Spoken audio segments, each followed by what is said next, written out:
The morning sun stretched lazily across the quiet countryside, spilling golden light over the rolling pastures and fences that framed the small town of Willow Creek.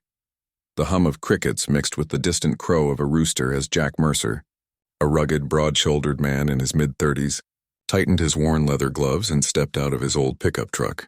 His jeans were faded from years of work, his boots scuffed and his shirt rolled up at the sleeves. Jack wasn't one for many words. Life had taught him that silence, sweat, and steady hands spoke louder than anything else. Since his wife passed 3 years ago, he'd been both father and mother to his little girl, Lily.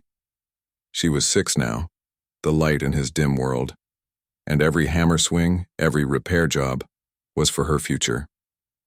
That morning, his new task was simple: fix a broken gate for the woman who had just moved into the neighboring ranch. When he reached the ranch, he noticed how quiet it was, too clean, too polished compared to the weathered simplicity of his own land. The house gleamed white under the sun, its porch lined with fresh flowers. He spotted the gate leaning awkwardly, one hinge snapped. As he knelt down to inspect it, he heard the crunch of boots on gravel behind him. "You must be the handyman?"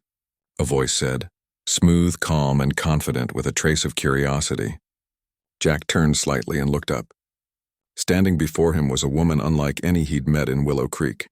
She wore a fitted blue dress that hugged her form, a wide-brimmed hat shadowing her golden hair, and eyes that seemed both kind and distant, the kind of gaze that carried stories she didn't tell. "Name's Jack Mercer," he said, tightening the hinge. "Gate should be good as new in no time." She nodded with a polite smile. "I'm Claire," she said simply. Claire Easton. The name didn't ring a bell, but something in her manner, the elegance, the poise, made her seem out of place in this dusty corner of the world. "Appreciate you coming by," she added, crossing her arms as she watched him work. Jack gave a small shrug. "Just doing what I do. Gotta keep the neighbors' gates from falling apart." As the minutes passed, their conversation slowly unfurled. She asked about his work, his daughter, his ranch. Jack was guarded at first. Years of loss had made him careful, but something about Claire's presence felt easy. He told her about Lily, about raising her alone, about fixing fences for anyone who needed it just to make ends meet. Claire listened, not with pity but with quiet admiration. "You're a good man, Jack," she said softly. "Most folks these days forget how to build things with their hands." He chuckled. "Maybe, but I build because I have to. Life doesn't give you much choice when you've got someone depending on you." She hesitated as if her next words weighed heavy. "I know what that feels like," she murmured. Jack glanced up, curiosity flickering. "You got family?" he asked. She looked toward the house, her expression shifting, her eyes distant. "Not anymore," she whispered. The silence that followed wasn't awkward. It was honest. The kind of silence shared between two people who both carried ghosts they didn't talk about. When the gate finally clicked back into place, Jack stood and tested it with a push. "Good as new," he said, dusting off his hands. Claire smiled faintly, her eyes softening. "You didn't even ask what I'd pay." Jack shook his head. "Wouldn't have mattered. I fix things because they need fixing, not for the money." That made her laugh. Not a loud laugh, but one that hinted at long-buried warmth. "You really don't know who I am, do you?" she asked. Jack looked puzzled. "Should I?" She smiled, almost wistfully. "No, that's what I like about you." A few days passed. Jack went back to his work, fixing fences and feeding cattle. But he found his thoughts wandering toward the woman with the blue dress and the quiet smile. One afternoon, he returned home to find Lily sitting on the porch, holding a small box wrapped with a ribbon.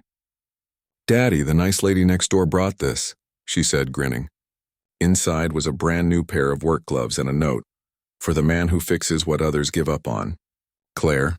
Jack smiled, shaking his head. He wasn't used to kindness like that anymore. Weeks turned into months. Jack and Claire began to cross paths more often, sometimes over coffee, sometimes when Lily ran through the fence to play with the horses on Claire's land. Jack discovered that beneath her polished exterior, Claire had known struggle too. Her late father had been the founder of a vast ranching empire, and after his passing, she had inherited everything: money, land, and expectations. But she didn't want to live like a queen. She'd come to Willow Creek to remember what life felt like before luxury dulled it. "I wanted to start over," she confessed one evening as they sat on her porch watching the sunset. Money can buy a lot of things, Jack, but not peace. Jack looked at her, the fading sun painting her in gold. Peace isn't something you buy, he said quietly. It's something you build, one fence, one gate, one day at a time. Claire smiled at that. And in that moment, something unspoken passed between them. A connection that neither wealth nor loneliness could define. One morning, as Jack was saddling his horse, Claire approached with a nervous look. "Jack," she said softly, "there's something I need to tell you." She handed him a letter, an offer to sell his small ranch at 10 times its worth. "You don't have to struggle anymore," she said. "You and Lily deserve better." Jack looked down at the paper, then back at her. "Claire, I don't want your money," he said firmly. "What I want can't be bought." Her eyes shimmered, caught between shock and something deeper. "Then what do you want?" she whispered. Jack took a slow breath. "I want to build something real now, for my girl, for me, and maybe, if you're willing, for us." The words hung in the air like a promise. And for the first time in years, Claire's guarded heart cracked open. She smiled, tears in her eyes, and whispered, "Then let's build it together."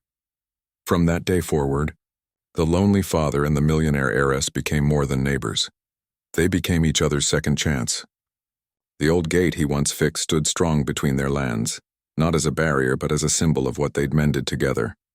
Two broken souls, finding home again where they least expected it.